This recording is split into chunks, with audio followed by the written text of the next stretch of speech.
Hello everyone, আসসালামু আলাইকুম। চলে আসলাম চিরচেনা সেই সুন্দরবনে, যেই সুন্দরবন থেকে আমার কন্টেন্ট জগতের ভিডিও বানানো শুরু। সুন্দরবনে নানাবিধি প্রাণীরা, বিশেষ করে বাঘ, কুমির, হরিণ, বানর যেভাবে বিচরণ করে, অবাধ বিচরণ দেখতেই আমরা চলে আসলাম সুন্দরবনের গহীনে। তো প্রবেশ মুখে সর্বপ্রথম যেটা দেখা যায়, বড়ইতলা ফরেস্ট অফিস। এটা হচ্ছে বড়ইতলা ফরেস্ট অফিসে এখনো কাজ চলতেছে অনবরত। তারা বিভিন্ন এলাকার শ্রমিকরা এসে বড়ইতলা ফরেস্ট অফিসে কাজ করতেছে। তো আমরা ফরেস্ট অফিস পার করার পরে চলে আসলাম সুন্দরবনের গহীনে। সুন্দরবনের গহীনে আমরা আপনাদেরকে দেখানোর চেষ্টা করব যে কতটা সুন্দর মনোরম দৃশ্য, ফ্রেশ অক্সিজেন, আলো বাতাস এবং সবুজে অভয়ারণ্য।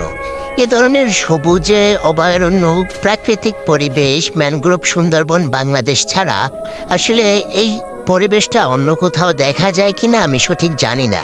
তবে আমি রোদ্রের মাধ্যমে হাতে বাওয়া বৈঠা দিয়ে অনেক সময় নৌকা বাওয়ার পরে একটা জায়গা যখন পৌঁছালাম, যখন দেখতে পেলাম যে আমাদের এখানে অনেক সুন্দর একটি বড় গাছ আছে, যে গাছের নিচে অনেক আলো বাতাস সহ ফ্রেশ অক্সিজেন, আর রোদ্রের মাঝে সবচেয়ে বড় কথা হচ্ছে ছায়া।